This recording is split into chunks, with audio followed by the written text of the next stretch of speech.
देंगे। हालेलुया। हम स्तिफानोस के जीवन से कुछ बातों को सीखेंगे कि किस प्रकार स्तिफानोस विश्वास में मजबूत था और उसके द्वारा बड़े बड़े कार्य हुए हैं। हालेलुया। स्तिफानोस ऐसा एक जवान लड़का है जिसके द्वारा परमेश्वर ने अद्भुत कार्य किए। और प्रभु वचन कहता है स्तिफानोस के जीवन से हम देख सकते हैं किस प्रकार प्रभु यीशु मसीह के लिए उसने कुर्बानी दे दी। हालेलुया। तो बहुत सी बातें हैं, तो उसमें से मैं कुछ बातों के ऊपर मैं ध्यान दूंगा। प्रेरितों काम अध्याय 6 उसका 5 पढ़ेंगे। यहाँ पे लिखा, ये बात सारी मंडली को अच्छी लगी और उन्होंने स्तिफानोस नामक एक पुरुष को जो विश्वास और पवित्र आत्मा से परिपूर्ण था। हालेलुया। यहाँ पे एक नाम आ रहा, स्तिफानोस नामक एक पुरुष जो विश्वास और पवित्र आत्मा से परिपूर्ण था। हालेलुया। विश्वास और पवित्र आत्मा से क्या था? परिपूर्ण। मतलब है कि वो विश्वास और आत्मा से भरा हुआ था। उसके अंदर क्या था? विश्वास भी था और आत्मा से भरा हुआ भी था। और आगे पढ़ें। और फिलिप्पुस और प्रुखुरुस और निकानोर और तिमोन और परमीनास और अंताकियावासी निकुलाउस को जो यहूदी मत में आ गया था चुन लिया। हालेलुया। तो हम देखते हैं 7 ऐसे नौजवानों को चुना गया जो विश्वास में मजबूत थे और आत्मा से भरे हुए थे। हम परिपूर्ण को शब्द ले सकते हैं आत्मा से भरे हुए। ये आत्मा से भरे हुए जो नौजवान है ये कहां पे हैं? चर्च के अंदर हैं, कलीसिया के अंदर हैं। हम बाइबल में यदि हम गौर करें, जब प्रथम शताब्दी की कलीसिया जब बढ़ रही थी चेलों के द्वारा, तो वहां पे थोड़ी सी समस्या, थोड़ी सी बात को लेके विवाद हो गया। जो यूनानी भाषा बोलने वाले हैं, जो इब्रानी भाषा बोलने वाले, इनमें भी विवाद हो गया खाने पीने को लेकर, क्योंकि वहां पे बहुत सी विधवाएं, बहुत से ऐसे लोग होते हैं जिनको खाना खिलाया जाता था। तो ऐसी समस्या को लेकर पतरस के पास कुछ लोग आए और कहते कि ये ऐसी एक समस्या है जिसके कारण कलीसिया में विवाद हो रहा है कि विधवाओं को और जरूरतमंद जो लोग हैं उनको खाने के लिए सही ढंग से इंतजाम नहीं हो पा रहा। तब पतरस ने कहा, हमारा काम तो प्रचार करने का है, हम प्रचार करेंगे, पर ऐसा करो तुम 7 ऐसे नौजवानों को लेके आओ जो विश्वास और आत्मा से क्या हो? भरे हुए हैं। कैसे लोगों को ले आओ? जो आत्मा से भरे हो। और 3 में लिखा, इसलिए हे भाइयों, अपने में से 7 सुनाम पुरुषों को जो पवित्र आत्मा और बुद्धि से परिपूर्ण हो चुन लो। हालेलुया। कहते ऐसे व्यक्तियों को तुम हमारे सामने लेके आओ जो क्या हो? पवित्र आत्मा और बुद्धि से परिपूर्ण हो चुन लो कि हम उन्हें इस काम पर ठहरा दें। इसलिए प्रभु के दास पतरस ने उनको आज्ञा दी, ये जो सेवकाई का जो काम है, खाने और पिलाने का जो काम है, ऐसे व्यक्तियों को चुनो जो पवित्र आत्मा से और बुद्धि से परिपूर्ण हो। एक छोटा सा एक कार्य है चर्च के अंदर, पर उस काम को करने के लिए भी प्रभु का दास क्या बोलता है? पवित्र आत्मा से भरा हुआ चाहिए व्यक्ति, बुद्धिमान चाहिए। क्या चाहिए? बुद्धिमान और पवित्र आत्मा से। जरा सोचिए, खाना खिलाने की ड्यूटी उनको लगवानी है, चर्च के अंदर उन्हें सेवा करनी है, पर पवित्र आत्मा पतरस के द्वारा क्या डिमांड करता है? प्रार्थना वाला जीवन जिसका है उसको ही लेके आए। हालेलुया। क्योंकि पवित्र आत्मा से भरा हुआ और बुद्धि से भरा हुआ वो व्यक्ति होगा जो प्रार्थना करता होगा। तो यहाँ पे प्रभु दास बोलता है कि पवित्र आत्मा और बुद्धि से भरा हुआ है, उसी को चुन के लेके आओ, हम उनको काम पे लगाएंगे। तो हम देखते हैं 7 ऐसे नौजवानों को चुना गया जो बुद्धिमान थे और पवित्र आत्मा से भरे हुए थे, विश्वास में मजबूत थे। उनको सेवा का कार्य दिया गया। सेवकाई छोटी है, पर करने वाले जो जन हैं, जो करने वाले नौजवान हैं, उनको ऊपर बड़ा ही ध्यान दिया गया है। इसलिए यदि कोई सेवकाई का काम करता है, परमेश्वर के राज्य में चल रहा है, तो प्रभु का वचन कहता है पहली बात उसे पवित्र आत्मा से भरा हुआ होना जरूरी है। पवित्र आत्मा का अभिषेक पाना होना जरूरी है, और बुद्धि उसके जीवन होनी चाहिए, उसे समझ होनी चाहिए, और विश्वास में तगड़ा होना चाहिए, विश्वास में डामाडोल नहीं होना चाहिए। यदि ऐसी बातें हैं तो वो सेवा का काम चर्च के अंदर कर सकता है। कौन सा काम? दरी बिछाना, खाना खिलाना, ऐसा काम वहां पे सौंपा गया उनको। प्रभु का वचन कहता विश्वास होना जरूरी है।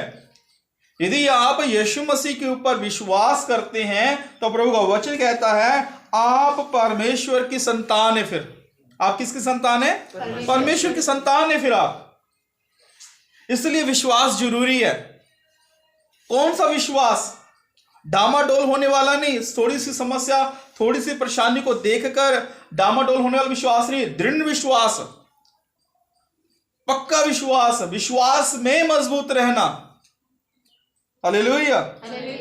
तो जो लोग विश्वास करते हैं, प्रभु का वचन कहता है कि वो परमेश्वर की संतान है। इसलिए आपको विश्वास करना है, और विश्वास करेंगे तो आप परमेश्वर की संतान है।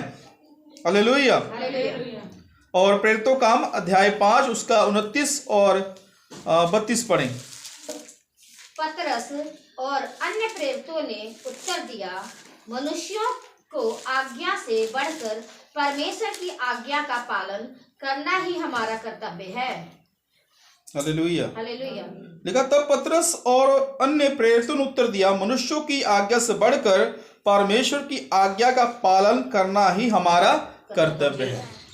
यहाँ पे एक शब्द है कर्तव्य, मतलब हमारी जिम्मेवारी है, हमारी जिम्मेवारी है। पतरस को बोला गया तुम यीशु मसीह के नाम से प्रचार ना करो। हम इस पूरी आयत पढ़ें आगे 31 तक। हमारे बाप दादों के परमेश्वर ने यीशु को दिलाया, जिसे तुमने क्रूस पर लटका कर मार डाला था। उसी को परमेश्वर ने प्रभु और उद्धारकर्ता ठहराकर अपने दाहिने हाथ पर उच्च कर दिया कि वह इस्राएलियों को मन फिराव की शक्ति और पापों की क्षमा प्रदान करे। हम इन बातों के गवाह हैं, और वैसे ही पवित्र आत्मा भी जिसे परमेश्वर ने उन्हें दिया है, जो उसकी आज्ञा मानते हैं। हालेलुया। यहाँ का प्रभु का वचन कहता है कि वैसे ही पवित्र आत्मा भी जिसे परमेश्वर ने उन्हें दिया, जो उसकी आज्ञा मानते हैं। पहली बात है कि आपका विश्वास मजबूत होना चाहिए। दूसरी बात है प्रभु का वचन कहता आज्ञा मानना, मतलब ये कर्तव्य आपका परमेश्वर के वचन में बने रहना, और जो प्रभु को वचन कहता उसके अनुसार चलना, ये आज्ञा है। यदि आप आज्ञा मानने वाले हैं तो आप प्रभु से बरकत को प्राप्त कर पाएंगे। फिर पवित्र आत्मा का अभिषेक आपके ऊपर हो। हालेलुया। आज्ञा जो मानता है उसके ऊपर ही प्रभु का अभिषेक, पवित्र आत्मा का स्पर्श रहेगा। आज्ञा मानने वाला, ये आज्ञा क्या चीज है? आज्ञा में बहुत सी बातें आ जाती हैं। पाप ना करना, झूठ ना बोलना, गाली ना देना, नशा ना करना, ठीक है, लड़ाई झगड़ा ना करना, वैर भाव ना करना, व्यभिचार ना करना, लालच ना करना, ठीक, बहुत सी ऐसी बातें आ जाती हैं आज्ञा में। आज्ञा में ये भी है प्रार्थना करना, बाइबल पढ़ना, चर्च आना, ये आज्ञा है। यदि हम आज्ञाओं को मानते हैं तो प्रभु का अभिषेक, पवित्र आत्मा अनॉइंटिंग हमारे ऊपर रहेगी। हालेलुया। इसलिए यदि आप कहते हैं कि मैं आज्ञा मानता हूं, तो आज्ञा का मतलब है आप उसके ऊपर चलें। यदि आप सिर्फ आज्ञा को मानते हैं और चलते नहीं, ये भी ठीक नहीं है। इसलिए स्तिफानुस के जीवन में एक अच्छी बात थी, वो परमेश्वर के जन के अधीन था, पतरस के और प्रेरितों के अधीन था। जैसा जैसा स्तिफानुस को बोला जाता था, वहां कलीसिया की मंडली बोलती थी, वैसा वैसा वह काम करते थे। वो आज्ञा के अंदर था।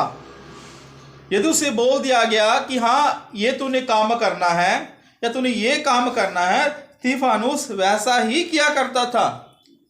आपको अगर हम बोलें कि आज्ञा में रहना, आप कैसे रहेंगे? जब आप चर्च के अधीन है, चर्च के अधीन होकर यदि आपको आज्ञा दी जाती है, यदि उस आज्ञा में रहते हैं, तब आप स्तिफानुस की तरह परमेश्वर के अभिषेक को प्राप्त करेंगे। क्योंकि स्तिफानुस में सबसे बड़ी बात यह थी कि स्तिफानुस आज्ञाकारी था। क्या था जी? आज्ञाकारी, मतलब आज्ञा को मानने वाला। जो व्यक्ति आज्ञा को मानता है, पवित्र आत्मा उसी के जीवन में कार्य करता है। यीशु मसीह जब स्वर्ग जाने वाले थे, उससे पहले प्रभु यीशु मसीह ने अपने चेलों को बुलाया और कहा, देखो मैं पिता के पास जाता हूं, वहां से एक अर्थात सत्य का आत्मा मैं भेजूंगा, वो सहायक है। इसलिए क्या करना? यरूशलेम में ठहरे रहना। कहां पे ठहरे रहना? यरूशलेम में। ये आज्ञा थी। कहता है इधर उधर मत भागना, यरूशलेम में ठहरे रहना। जब पवित्र आत्मा तुम पर आएगा, तुम सामर्थ पाओगे। इसलिए प्रभु यीशु मसीह ने चेलों को क्या आज्ञा दी? यरूशलेम में ठहरे रहना। ये यरूशलेम क्या है? यरूशलेम का मतलब है परमेश्वर का भवन, संगति, कलीसिया। जब तक हम कलीसिया के अंडर, कलीसिया के अधीन रहते हैं, तब परमेश्वर का सामर्थ्य हमारे जीवन में आता है। हालेलुया। परमेश्वर ने चेलों को बोला यरूशलेम में ठहरे रहना। क्यों ऐसा बोला परमेश्वर ने? क्या चेलों के द्वारा चिन्ह चमत्कार नहीं हुए थे? हम देखते हैं परमेश्वर के वचन में चेलों के द्वारा बड़े बड़े मिरेकल हुए थे। प्रभु वचन कहता है कि बड़े चमत्कार चेलों के द्वारा हुए हैं। ये पतरस कौन है? ये वही पतरस है जिसने यीशु मसीह के विश्वास के द्वारा पानी पे चलने की कोशिश की थी। ये पतरस वही है जिसने देखा था, हाँ, कि यीशु मसीह किस प्रकार 5000 से अधिक लोगों को खाना खिला रहा है। तो पतरस के जीवन में बड़े चमत्कार हुए और चमत्कार किए भी पतरस ने बहुत ज्यादा। पर सब कुछ होने के बाद भी प्रभु यीशु मसीह क्या कहते हैं चेलों को? यरूशलेम में ठहरे रहना। हालेलुया। कहां पे ठहरे रहना? यरूशलेम में ठहरे रहना। इसका मतलब है कुछ भी करने से पहले, कुछ भी आगे बढ़ने से पहले हमें पवित्र आत्मा से भरना जरूरी है, अभिषेक से भरना जरूरी है। इस संसार में यदि आप चाहते हैं कि आप प्रभावशाली हो, आप परमेश्वर के राज्य में बढ़ने पाए, अब हर क्षेत्र में परमेश्वर आपको ब्लेस करे, तो क्या करना पड़ेगा? आपको पवित्र आत्मा का अभिषेक प्राप्त करना पड़ेगा। नहीं तो क्या होगा? बिना अभिषेक के द्वारा, बिना सामर्थ्य के द्वारा इस संसार में आप चलेंगे तो सही, पर आप निराश हो जाएंगे। हमेशा आपके जीवन में निराशा आएगी, चाहे आपके आस पड़ोस में हो, चाहे बिजनेस में हो, चाहे घर वालों में हो, चाहे रिश्तेदारों में हो, सब तरफ से आपके जीवन में निराशा आएगी। क्या कारण है निराशा का? एक ही कारण है, क्योंकि आप सामर्थ को नहीं पाए अपने जीवन में। पतरस बड़ा निराश था। आपको मालूम है पतरस ने भी 3 बार इनकार कर दिया था यीशु मसीह का, और पतरस ने कई बार डर गया था। वो कई बार वो अपनी बुद्धि का उसने सहारा लिया। ऐसा एक जीवन था। और वो पतरस जो यीशु मसीह के साथ 3.5 साल रहा, बड़े बड़े चमत्कार देखा था। उसने किस प्रकार प्रभु यीशु मसीह ने 5000 से अधिक लोगों को खाना खिलाया। पतरस ने देखा था किस प्रकार मुर्दा लाजर को जीवित किया। पर एक समय क्या आया जब उसके पास पवित्र आत्मा नहीं था, पवित्र में अभिषेक नहीं था, तो क्या हुआ? जब यीशु मसीह की क्रूस पर यीशु मसीह ने कुर्बानी दे दी, पतरस फिर वापस अपने काम में चला गया। ये पतरस कौन सा काम करता था? क्या आपको मालूम है? क्या काम करता था? मछलियां पकड़ने वाला मछुआरा था। वो मछुआरा था पतरस। वापस क्यों चला गया? अरे उसको परमेश्वर की आवाज नहीं सुनी थी जब परमेश्वर ने बोला था, हे पतरस, हाँ, तू मेरे पीछे चला, तू मछलियां पकड़ता है, मैं तुझे मनुष्यों को पकड़ने वाला बनाऊंगा। ये बुलाहट थी उसके अंदर, तू आ मेरे पीछे। तेरे द्वारा बहुत सारे लोग मेरे पे विश्वास करेंगे और स्वर्ग राज्य के अधिकारी हो जाएंगे। ये बुलाहट थी उसके अंदर। परमेश्वर ने बोला था मछलियां मत पकड़, मेरे पीछे हो ले। पर पतरस के जीवन में क्या हुआ? क्योंकि उस समय जब यीशु मसीह ने क्रूस के ऊपर जान दी, उस समय पतरस के ऊपर पवित्र आत्मा का अभिषेक नहीं था, पवित्र आत्मा का सामर्थ्य नहीं था। इसलिए निराश हो गया, बड़ा दुखी हो गया। वो सोचता होगा यीशु मसीह तो क्रूस पे ऊपर चले गए, अब तो यीशु मसीह वापस नहीं आएंगी। पर यीशु मसीह ने ऐसा कहा था मैं वापस नहीं आऊंगा। पर यीशु मसीह ने कहा था चेलों को, अपने उन लोगों को बोला था, देखो ये शास्त्री फरीसी लोग, ये लोग मुझे पकड़वाएंगे और मुझे क्रूस पर चढ़ा देंगे, पर देखो मैं तीसरे दिन मुर्दों में से जी उठूंगा। यीशु मसीह ने वायदा किया था चेलों से। उस चेलों में कौन था? पतरस भी था। परमेश्वर ने वायदा किया पतरस के साथ कि पतरस, मैं मुर्दों में से जी उठूंगा तीसरे दिन, मैं मरने वाला नहीं हूं, मैं जीवित हो जाऊंगा। पर फिर भी पतरस उस शब्द को भूल गया। पतरस को विश्वास नहीं है। एक ही कारण है, क्योंकि पतरस के जीवन में पवित्र आत्मा का अभिषेक उस समय नहीं था। इसलिए परमेश्वर ने बोला उन चेलों को यरूशलेम में ठहरे रहना। इसलिए आज यदि आप चाहते हैं कि आप अपने जीवन में एक विजयी जीवन व्यतीत करें, एक प्रभावशाली जीवन व्यतीत करें, कि लोग आपके सामने कुछ कर ना पाए, आप लोगों को देख के निराश ना हो, आप उन लोगों को देख के घबराए ना, तो एक काम करना पड़ेगा। वो कार्य क्या है? क्या आपको मालूम है? वो पवित्र आत्मा का अभिषेक प्राप्त करना है। जब आप उस अभिषेक को प्राप्त करेंगे तो क्या होगा? बड़े से बड़ा व्यक्ति आपके सामने क्या होगा? आपको छोटा नजर आएगा। वो हम किस प्रकार देख सकते हैं? हम देखते हैं राजा दाऊद के बारे में।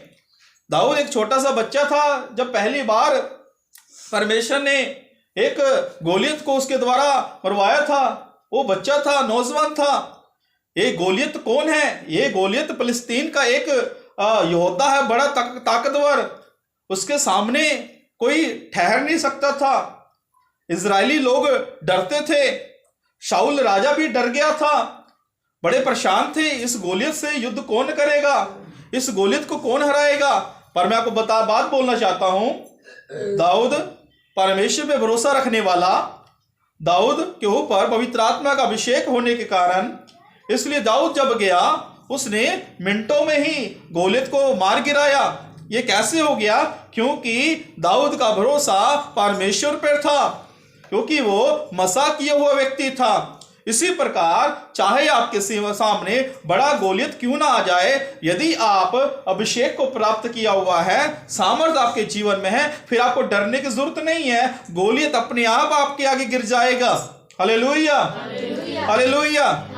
आज के समय में गोलियत आपके सामने कौन सा है? हो सकता है आपके जीवन में कर्जा होगा, आपको लगता होगा ये मेरा कर्जा कैसे उतरेगा, ऐसा विचार होगा। हो सकता है आपके जीवन में कोई बीमारी होगी, हो सकता है बहुत सी ऐसी मुश्किलें होंगी। आप सोच रहे होंगे मैंने ऐसा करना अपने काम में, मैंने ऐसे फैमिली को चलाना, मैं अपने बच्चों को ऐसे करना है, पर मार्ग नजर नहीं आ रहा, रास्ता नजर नहीं आ रहा। ये गोलियत है आपके आगे। आप इन बातों को देख के डरे मत, इन बातों को देख के भयभीत ना हो। क्या करें? परमेश्वर पर भरोसा रखें और यरूशलेम में ठहर कर अभिषेक को प्राप्त करें, मसा को प्राप्त करें। जब आप मसा को प्राप्त करेंगे, जब अभिषेक को प्राप्त करेंगे, तो क्या करेंगे? आप भी दाऊद की तरह दहाड़ेंगे और गोलियत को मार गिराएंगे। Hallelujah, hallelujah. फिर आपके जीवन में जितनी भी विरोध वाली बातें हैं, जितनी भी समस्याएं हैं, आप डरेंगे नहीं। आप यीशु के नाम से कमांड करेंगे, यीशु के अधिकार में आप हुक्म करेंगे कि यह समस्या, यह परेशानी मेरे जीवन से चली जा। जब आप ऐसा कमांड करेंगे तो क्या होगा? उन समस्याओं को आपके जीवन से जाना ही पड़ेगा। हालेलुया।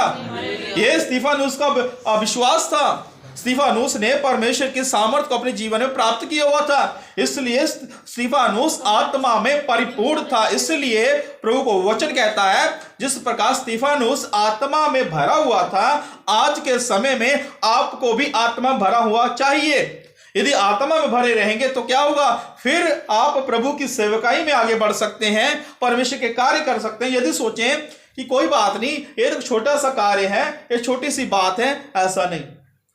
यदि आप गवाही देने वाले हैं तो आपको भी अभिषेक की जरूरत है।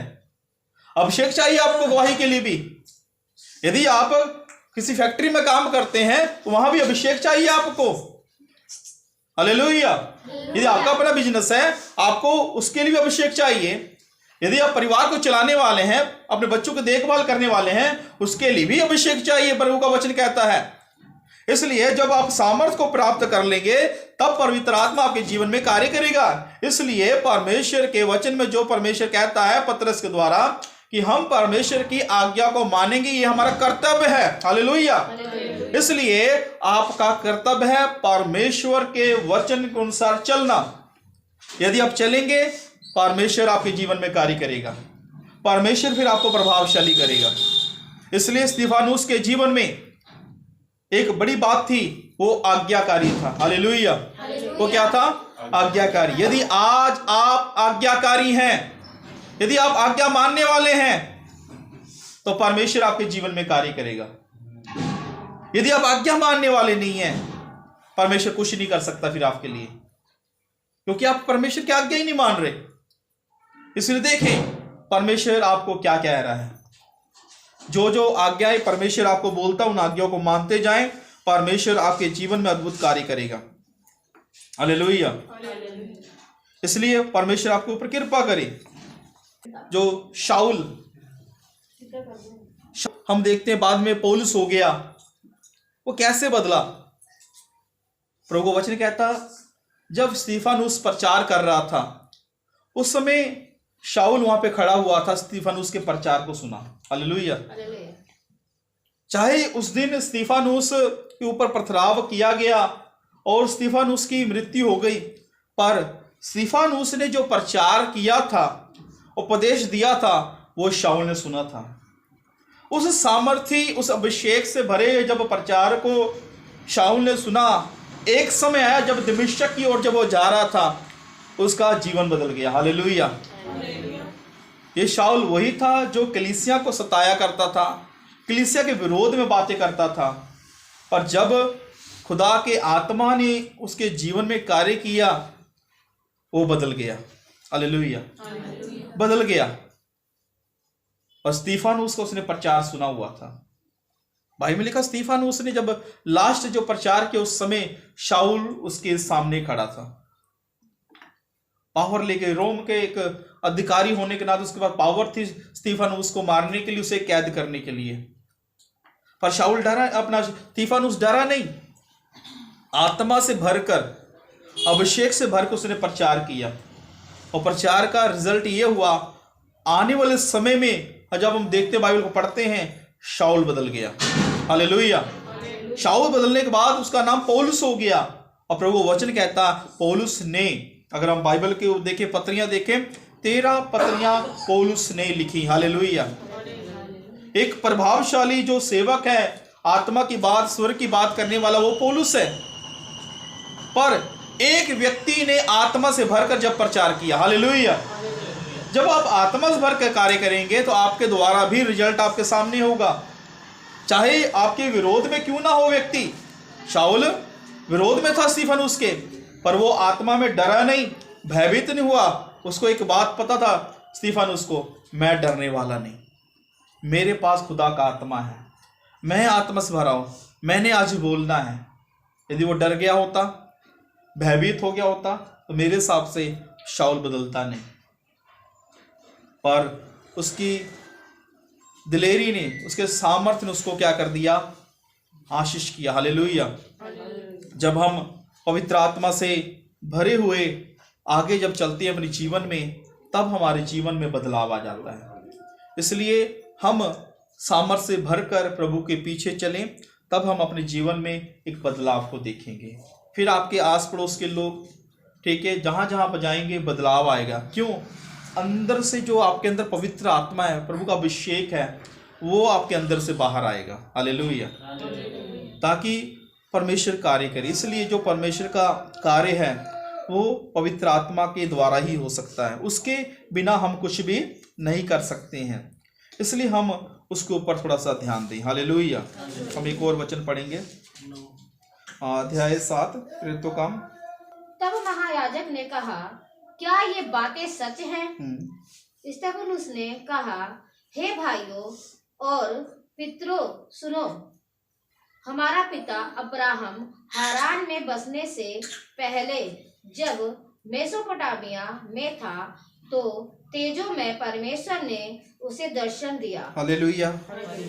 हम देखते हैं महायाजक ने स्तिफानुस से सवाल किया, ये बात सच है कि तुम इस यीशु मसीह के बारे में प्रचार कर रहे हो?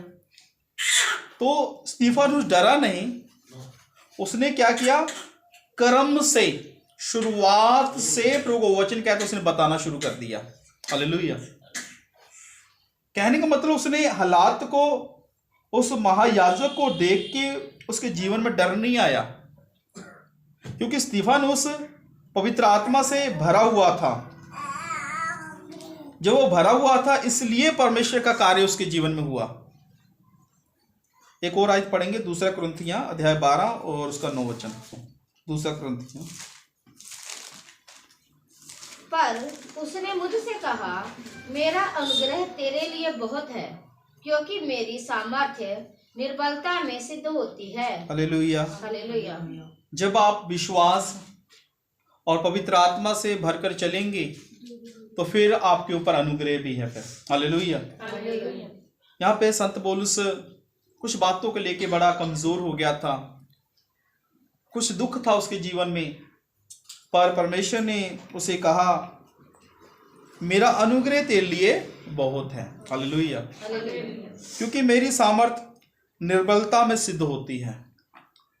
पौलुस निर्बल था एक जगह पे, संसार की बातों को देख के थोड़ा सा उदास हो गया, और उसी वक्त खुदा के आत्मा ने उसके जीवन में कार्य किया। परमेश्वर ने कहा, मेरा अनुग्रह तेरे लिए बहुत है। हालेलुया। इसलिए यदि आज आप इन वचनों के द्वारा प्रभु के पीछे चलेंगे, उसका अनुग्रह आपको चलाएगा। अनुग्रह का मतलब कृपा, उसकी कृपा के अंदर चलेंगे। स्तिफानुस के ऊपर परमेश्वर का अनुग्रह ही था, परमेश्वर की कृपा ही थी जो उसे लेकर चला रही थी। इसलिए यदि आज आप चाहते हैं कि परमेश्वर कृपा करे, तो आप भी परमेश्वर के अनुग्रह में चलने के लिए तैयार हो जाएं। प्रेरितों का 4 उसका 33 पढ़ें। बड़ी सामर्थ्य से प्रभु यीशु के जी उठने की गवाही देते रहे, और उन सब पर बड़ा अनुग्रह था। हालेलुया। लिखा प्रभु वचन कहता है कि प्रेरित बड़ी सामर्थ से यीशु मसीह की जी उठने की गवाही देते रहे। लिखा जो चेले थे यीशु मसीह के जी उठने की गवाही दे रहे हैं। लिखा है बड़ी सामर्थ से। हालेलुया। बड़ी सामर्थ से, यहाँ पे लिखा गवाही दे रहे हैं, बड़ी सामर्थ। इसका मतलब अभिषेक को प्राप्त करके वो गवाही दे रहे हैं, अभिषेक को प्राप्त कर। और लिखा उन सब पर बड़ा अनुग्रह था। अनुग्रह परमेश्वर का था। जब आप परमेश्वर के सामर्थ्य को अपने जीवन में लेकर प्रभु के लिए खड़े हो जाते हैं, फिर प्रभु का अनुग्रह भी आपके लिए है। फिर यही कार्य तो स्तिफानुस के जीवन में था।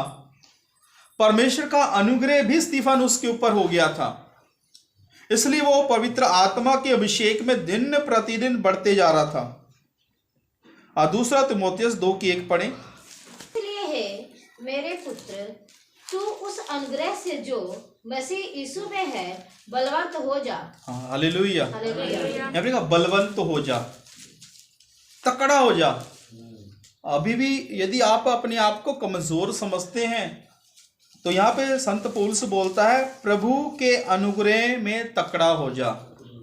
जो अनुग्रह आपके ऊपर हुआ ना, उसमें क्या ना, बलवंत होना। बलवंत देखिए कौन सी बातें आपको कमजोर करते, उसको निकालें यीशु मसीह के नाम से, उसको बाहर निकालें यीशु के नाम से प्रार्थना के द्वारा। और प्रभु को वचन कहता है बलवंत हो जाएं। स्तिफानुस के जीवन में ऐसी कोई बात नहीं थी जिसमें वो परेशान या निराश या कमजोर हो। वो अनुग्रह में बलवंत था। हालेलुया। वो क्या था? तकड़ा था। जब उसने स्तिफानुस से बड़ी भीड़ देखी जो उसके विरोध में खड़ी थी, महायाजक रोम की जो सिपाही थे, शाऊल वहां पे मौजूद था, वो उनको देख के डरा नहीं, क्योंकि वो अनुग्रह में बलवंत था, वो तकड़ा था। इसलिए जब उसने मुंह खोलकर प्रचार किया, बहुत से लोगों के हृदय छिद गए, बहुत से लोगों का मन बदल गया। हालेलुया। इसलिए यदि आज आप तकड़े नहीं हैं, तो प्रभु को वचन कहता है उसके अनुग्रह में आप बलवंत हो जाएं। यदि आप उसके अनुग्रह में बलवंत होंगे, परमेश्वर का आत्मा फिर आपके जीवन में कार्य करेगा। हालेलुया। इसलिए थोड़ा सा आप अपने जीवन के ऊपर ध्यान दें। क्या आप स्तिफानुस की तरह दिलेर हैं?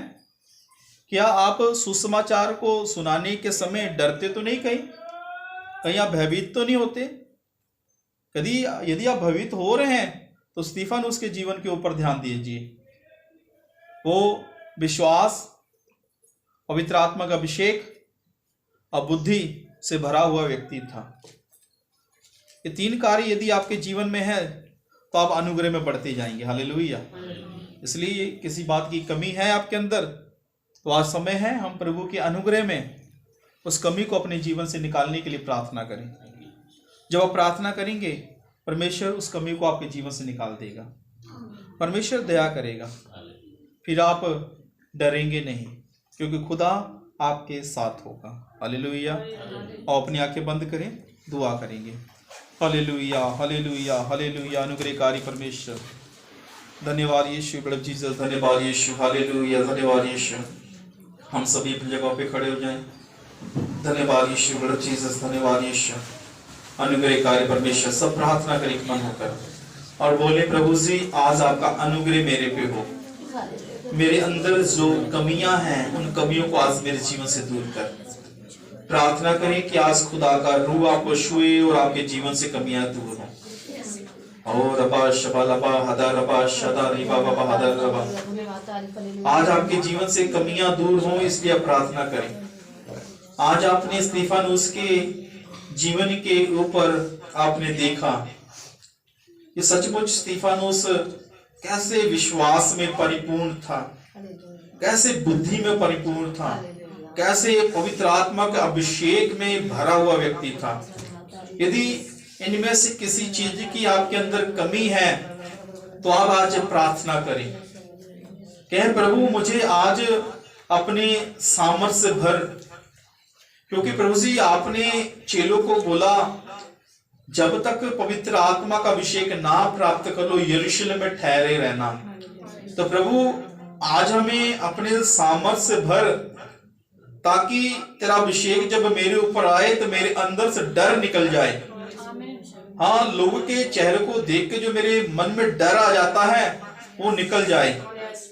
मेरी समस्या जो मेरे सामने रहती है उन समस्या को देख के मैं डरूं ना, मैं निराश ना हो, इसलिए मुझे अपने सामर्थ्य भर। हाँ, हो सकता है कुछ बातों को देखकर आपके मन में डर होगा पर आज उस अभिषेक को मांग लें। हो सकता है जहां पे आप हैं, जहां पे आपका घर है, आपके आस पड़ोस में कुछ लोग आपका विरोध करने वाले होंगे, उनके ऐसे बातें होंगी जो आपको निराश करती होंगे। पर आज खुदा से कहें नहीं खुदा, मैं उनके चेहरे को देखकर डरूं ना, मैं उनके काम को देखकर भयभीत ना हूं, पर आज अपने अनुग्रह के कारण मेरे पे ऐसा सामर्थ डेल ताकि मैं उनका सामना कर सकूं। ऐसी आप प्रार्थना करें। हो सकता पढ़ने वाले हैं, हो सकता कुछ बातें, कुछ सब्जेक्ट आपको बड़े कठिन लगते होंगे, आपके अंदर थोड़ा डर होगा कि यह कैसे मैं पढ़ूं, कैसे मैं इसके ऊपर मनन करूं।